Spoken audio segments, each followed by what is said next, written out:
Afternoon, everyone. My name is Malena, and I'm an assistant professor at Yale University, and I'll be talking about the dynamics of planetary ejection. I hope that this will be a fairly pedagogical talk. I'm really mostly talking about the mechanisms that underlie planetary ejection. I'll try to give an overview of the ideas that have been explored in the field. I will inevitably miss some things, and so hopefully there will be various talks throughout this week that will cover some of the ideas that will not necessarily be within kind of the mainstream few kind of streamlines of thought that I cover within this talk, but I'll try to make it as comprehensive as possible. So there are three different avenues that I'm going to talk about here that I tried to put into categories that encapsulate a lot of the different mechanisms explored in the literature. This includes dynamical instabilities in isolated systems, which includes both single star and binary star systems, planetary stripping in star clusters, and post-main sequence planetary ejection. So these are just different mechanisms that we can form our planets in planetary systems and somehow have them ejected after the fact. I won't touch upon any of the ways that you can get potentially in situ free-floating planets, but that's another possibility as well. Okay, so starting with dynamical instabilities in isolated systems. There are two different avenues here that I'll talk about, planet-planet scattering and overlapping resonances. In trying to put together this review, it's a little challenging in that planet-planet scattering has a pretty tremendous amount of literature. So there is a ton of work that has been done in this area. And a lot of it isn't explicitly looking at the rogue planet population. It's really just when you run n-body simulations of planets and get scattering, oftentimes as kind of a side process, you will end up losing some of those planets. So I'll talk about primarily the ones that are more focused on rogue planets in particular, but just want to mention that this is a side product of many, many planet-planet scattering simulations that have been done in the past. Okay, so just to start with, so I come from exoplanets primarily. I think a lot about bound exoplanets in particular. And from the very early days of exoplanets, planet-planet scattering has been invoked as a way to explain the bound planet population. So this is a seminal paper by Razio and Ford in 1996 that is looking at hot Jupiter formation. That's saying basically one of the main ways that you can get these hot Jupiters that are the earliest exoplanets found is by having scattering in two or more body systems, where you end up launching one planet onto a highly eccentric orbit that tidally inspirals at each periastron approach, and another planet ends up being lost from the system. And so if you throw one planet in to conserve angular momentum, you have to lose another one and throw it outward. And so we end up with rogue planets as a byproduct of this particular hot Jupiter formation mechanism. Just for a quick video of what exactly planet-planet scattering looks like. I think this is playing. It's just slow, perhaps. Okay, yes. So basically, this is just a simulation that's showing for a three-body system what this scattering can look like. There's one planet that's in the inner region, two that are in the outer region. I'll talk about later in this talk, we tend to eject planets that are somewhat on wider orbits. And here, this is you end up having close approaches, you lose one planet, one gets launched onto an eccentric orbit. So this one would not form a hot Jupiter because our orbit isn't eccentric enough, but you can form lots of different more eccentric orbits from this planet-planet scattering process. So just a couple of the principles that dictate planet-planet scattering. So the Safronov number is a nice rule of thumb that you can use for just looking at what kinds of planets are very good at ejecting their neighbors. This is true for throwing out planets. This is true for throwing out interstellar objects and other lower mass bodies. And so this is just looking at the square of the escape velocity over the square of your orbital velocity for a given planet. If this Safronov number is large, then you're very good at ejecting material. And if it's small, then it's difficult to eject material from that particular planet. So if you look at the mass radius diagram for exoplanets that have been observed, you can see that for Jovian worlds, which are kind of the classic giant planets that are relatively good at ejecting material, the mass radius diagram is pretty flat. And so what that means is this MP over RP is roughly 1. And for a given stellar mass, you can just say, okay, wider orbits are better at ejecting material. That's why we end up getting stuff scattered in the outer systems much more so than on these tighter orbits. This is there's more complicated relations for lower mass planets, but for the very classic Jovian worlds, you can just think of it as a function of semi-major axis. This is a nice figure from earlier this year that was just looking at for a given planet mass, Earth mass, Neptune mass, Jupiter mass, what the Safronov number is as a function of semi-major axis for a sun-like star. And this shows why it is often the case that people will invoke giant planets and or maybe Neptune mass planets as the ejectors. So if you have an Earth mass planet, it needs to be at something like 10 AU to actually be able to lift material out of the system efficiently, whereas a Jupiter mass planet can be interior to 1 AU, and it's still very good at ejecting nearby material. Another place that we can gain some intuition for when we continue to eject material is by looking at the angular momentum deficit for a given system. So this is the difference between the angular momentum from your given system with all of the planets added together. That's the sum over unbound versus, so for the actual system versus if all of the planets within that system were on circular and zero inclination orbits relative to each other. So this is just a way to quantify sort of the dynamical hotness of a system. And so as your systems are AMD unstable, they will continue to sort of push AMD between each other until they reach this stability. And what that ends up looking like in practice is you are sort of reaching these points where you hit instabilities because you are exciting eccentricities and inclinations. And for higher mass systems, you tend to get to a point where you eject material much more quickly in the system and you reach a stable point for more of your systems at an earlier time. Whereas for lower mass systems, this is just scattering simulations of 5 equal mass planets that are, here we're looking at very high mass on the bottom, very low mass at the top. We tend to have more unstable systems for the low mass ones that are able to persist for longer.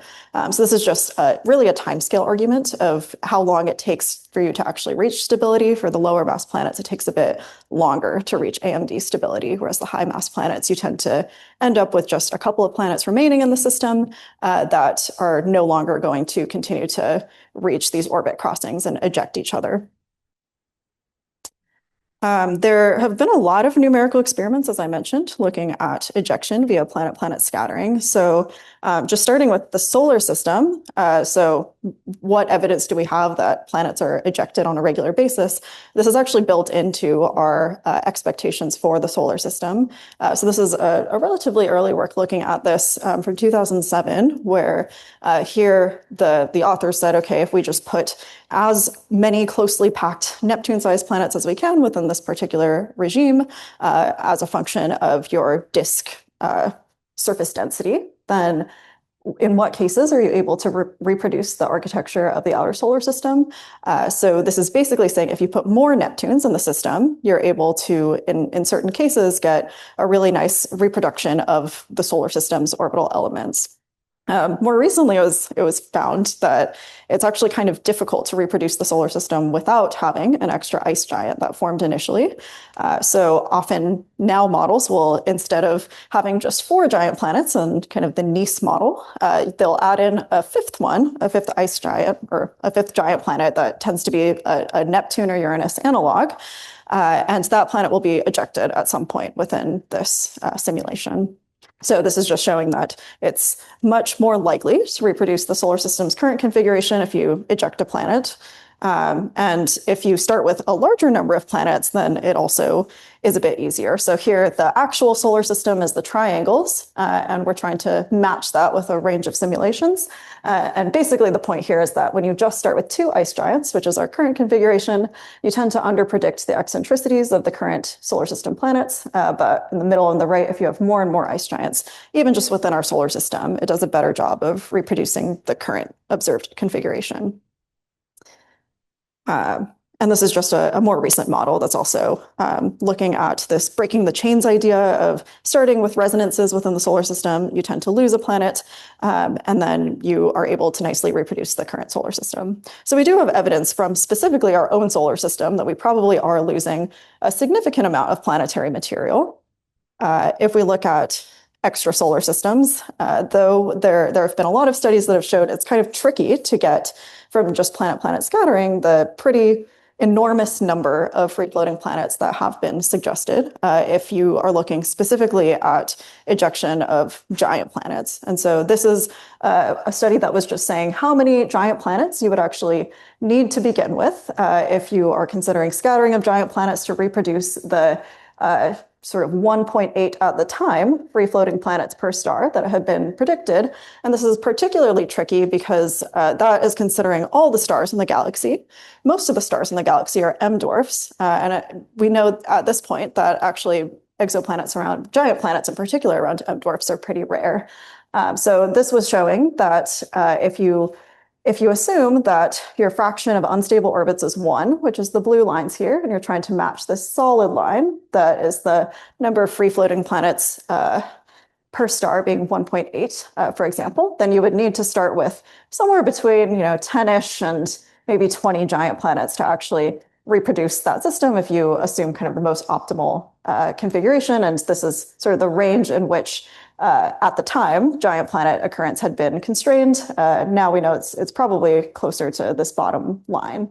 So it's tricky to eject enough material from just giant planets to reproduce the free-floating planet population. But more recent work has kind of showed that if you assume a much larger population of Neptune sized planets that are intermediate separations, and I think we'll hear more about this work this week as well, then you can do a better job of reproducing at least part of this function, although you're sort of on the lower end of those uncertainties. So just a couple of other kind of recent results. Ejected planets do tend to be less massive than bound planets. We've heard this a couple of times, and this is sort of this angular momentum argument. You tend to, if you are throwing something out to infinity, then you will need to kind of keep something more massive that is within the system. And so you tend to lose the lower mass object. And planets, at least within this simulation, and should note many of these integrations that have been done because the free-floating predictions are so large, do start with a pretty large number of giant planets, and you end up ejecting quite a few of them within something like a billion years. So in general, lower mass ensembles take longer to eject planets. So I had mentioned this earlier from Haddon and Wu. This is a nice quantified version of this. So this is an empirical relation that was pulled out from that paper, where you can just say, how long does it take to lose at least one planet? And this is from particularly these 5 equal mass planets that are scattered for about 0.1 billion years. So again, most of these simulations are starting with a pretty large number of planets that is deviating pretty substantially from our minimum mass extrasolar nebula model that's often used. Ejected planets from scattering, at least, typically have relatively low excess velocities. So this is something that we might be able to use to potentially differentiate them from some of the other mechanisms to distinguish the ones that are from planet-planet scattering in particular. And I wanted to also mention that in these collisions, we often, at least from early models, have looked at specifically just planets, but those planets will also, in many cases, potentially have moons around them, and those moons can be scattered as well, which will populate, especially the low mass end of the free-floating planet population. And it's actually possible also to get, in this particular suite, there were a couple of free-floating planets that still had bound moons around them, but they need to be on incredibly tight orbits to actually be able to maintain them. So it's not so common to get that, but it's not impossible to have free-floating moons that survive. Okay. We'll go on to resonances, which is particularly looking at binary star systems. So we have 2 different kinds of binary star systems that can have exoplanets, which is S-type, where the planet's orbiting one star, and P-type, where the planet is orbiting both stars. So I'll start with S-type, and a nice rule of thumb kind of empirical relation that you can use to look at stability here was derived by Holman and Wiegert in 1999, where this is the outermost semi-major axis, where if you have planets that are further out than this region, then your stellar companion will tend to lead to relatively rapid instabilities, and you'll tend to lose your planet.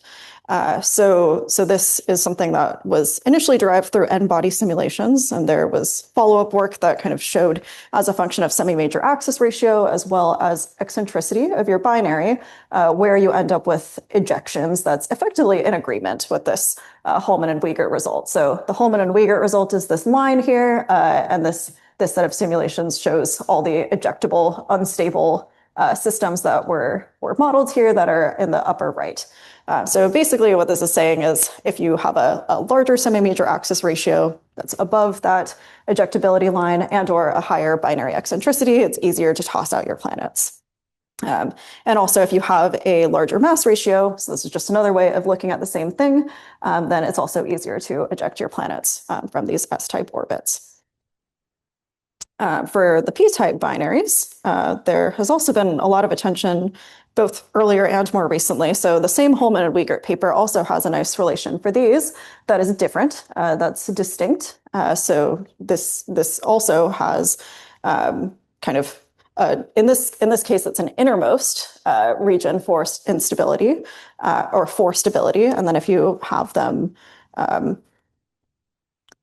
if you have planets that are further out, then you'll often get these instabilities. So this is just another way that you can look at this.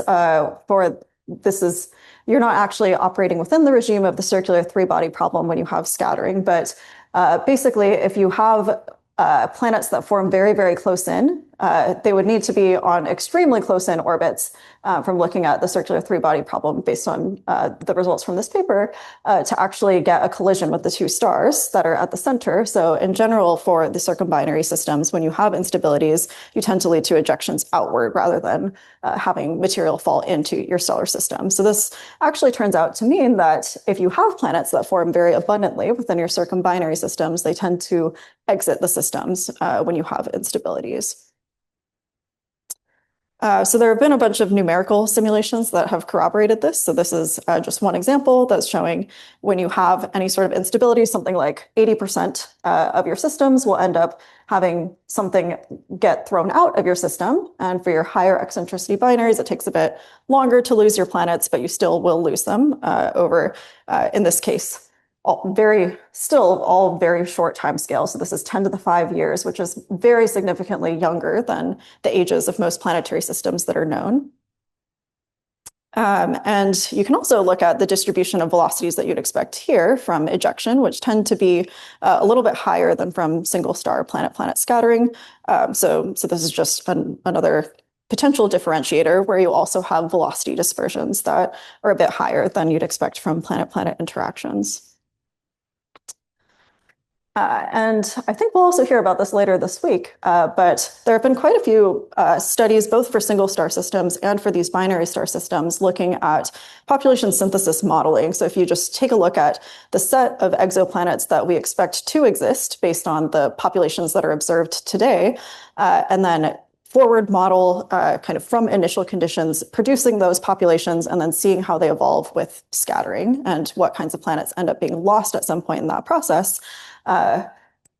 This particular paper made a couple of predictions for there being specific peaks at planet mass of something like 10 Earth masses and a trough at something like 0.8 Earth masses, where you would end up with more or fewer ejected planets per star. And so looking at the mass function that's predicted from here and comparing that with the observed microlensing events may also produce some differentiator to actually figure out what are the mechanisms that are driving planetary ejection if we expect that a large fraction of our free-floating planets are being produced by ejection mechanisms. Okay. So going on to star clusters. So this is another way that you can lose planets from your systems. There has also been a lot of work looking at these, although I should note that observationally we have not seen a lot of exoplanets in either open clusters or globular clusters, which is probably largely detection bias, and or maybe some of those planets have been ejected. But largely, probably observational bias is going to drive the fact that we wouldn't expect to see many of them. So We do expect from numerical simulations to have planets lost in these open clusters. Your runaway planets will generally be lost through nearby encounters as opposed to sort of this evaporative process that tends to affect stellar binaries. So this was shown by this particular work that you'll usually get ejection from your clusters through these nearby flybys. And this will also end up leading to escape velocities these are a little bit higher than what we had seen, or in some part of that is somewhat comparable, but a larger range than what we saw from planet-planet scattering. So if we do want to have ejection, there's sort of this trade-off for these clusters between if you have sufficiently close stellar flybys early on, then you might actually suppress planet formation because your disks are going to get very close to each other and you can have disk truncation. So this is an important factor, but you also need your clusters to actually be dense enough to have enough flybys that you are able to lift planetary material off of those systems. So there's kind of a sweet spot in terms of stellar densities where you can actually have this happen. So this paper argues that this could be the case for very young globular clusters. And there were a couple of kind of follow-up works that showed in what cases and what percentage of your open clusters versus globular clusters you'd actually lose planets. So this is just a bit on kind of wider orbits, again, easier to disrupt. Closer orbits, less easy to disrupt. So if we just look at the typical, so this was a grid of simulations that is a range of possible configurations for clusters, but specifically looking at the typical densities and ages of open clusters. These simulations from the same work showed that it's actually quite difficult to lose planets that are interior to about 10 AU from open clusters. And this is just because of the number density of stars within these clusters, and also the fact that they just don't live very long. So you don't have very long to eject material from them. So this is just showing over separation, kind of where your systems end up after the age of a cluster. And you don't have a lot of systems that are disrupted that are within 10 AU. So you end up only losing the ones that are outside of 10 AU here. If we look at globular clusters instead, it's actually a lot easier to get these disruptions. So if you form planets in the first place, with the caveat that if you look at planet occurrence rates that are observed today, they tend to be higher for high metallicity systems. So it's unclear whether we expect to have a lot of planets form in globular clusters. But if you do, it's actually a lot easier to disrupt them. And you might expect to have a lot of planets ejected because you have a higher density and you have more common stellar interactions within these. So you can actually start ejecting planets closer to around 1 AU is where you get this turnover. And so you would expect there are probably a lot more planets that form closer to 1 AU. This is around the snow lines where we expect giant planets to be more common, whereas 10 AU, based on direct imaging occurrence rates, we don't expect to have so many planets out there to eject in the first place. But here you might actually, if you form planets in the first place, again, be able to scatter quite a lot of them from the globular clusters. So the velocities of these would generally be a little bit lower for open clusters based on this particular result. And you can also eject your planets continually over time for the globular clusters, which is a bit different from if you just have scattering, that is from instabilities in your planetary systems, depending on the mechanism. But you will often have scattering happen kind of early on in your system. You'll have some instability soon after planet formation and end up ejecting your system or ejecting your planets that way. Or if you look at kind of these more secular processes that are binary star systems, you can also have this longer term ejection. So depending on what processes you're looking at that's another kind of predictor of whether you expect to have planets ejected continually throughout the lifetime of your system versus just early on. So just a couple of other things related to later ejection. If you have pretty wide binaries, then you can have the galactic tide affect the eccentricity distribution of your binaries, which will also enable the ejection of planets in some of these systems. And just Other studies that have looked at open clusters have also shown that you end up losing, honestly, a pretty small fraction of planets in your open clusters. So this is probably going to be something that you will probably end up losing some planets within these, but it's not going to be likely as large a fraction as what has been observed. If you have very specific configurations for your system, I should speed up. You can also get jumbos potentially, so you might be able to have binary planets, but this does require a very specific configuration of flyby. So you would need to have a very favorable initial condition and a very favorable flyby angle. And I will go on to the last section with just the last couple of minutes to also talk about post-main sequence planetary ejection. Okay, so this is just showing the equations of motion for how your orbital elements will change if you have variable mass loss or if your mass of your central body, so here your star, is changing. So as you have a supernova explosion or AGB evolution, then you will lose mass and you will change the orbital elements within your system that can eventually lead to instability. So if you have very slow mass loss, then this is something that can happen very slowly and you just widen your orbit in a very kind of slow and steady manner. But as your orbital period approaches your mass loss timescale, then you eventually will reach a point where your true anomaly becomes stationary and you actually just end up ejecting your planet from the system. So this is really looking at kind of slower AGB type of mass loss as opposed to supernova explosions that are a lot faster. But this is one way that you can slowly eject your planets from stellar evolution. So when you break this adiabaticity, you will increase also semi-major axis and eccentricity to eject your planets. So there's a nice kind of formulation that is gone over in this Veris et al. Paper. And if you are looking at supernova explosions instead, which is kind of closer to this instantaneous regime, then basically you need to lose a pretty large fraction of your mass to eject a planet, but it's quite difficult to keep a planet. If you have supernova explosions, the inner ones will get destroyed, but then the outer ones will tend to be removed from the system. So this is just showing that for AGB systems, you actually are not able to lose planets very easily. So if you had very, very wide orbiting planets, like hundreds to thousands of AU, then you would lose them from this slower mechanism. But if you do have supernovae, then you're going to tend to have a very small percentage of stable systems that are surviving at the very end. So unless they have a very specific range of true anomaly.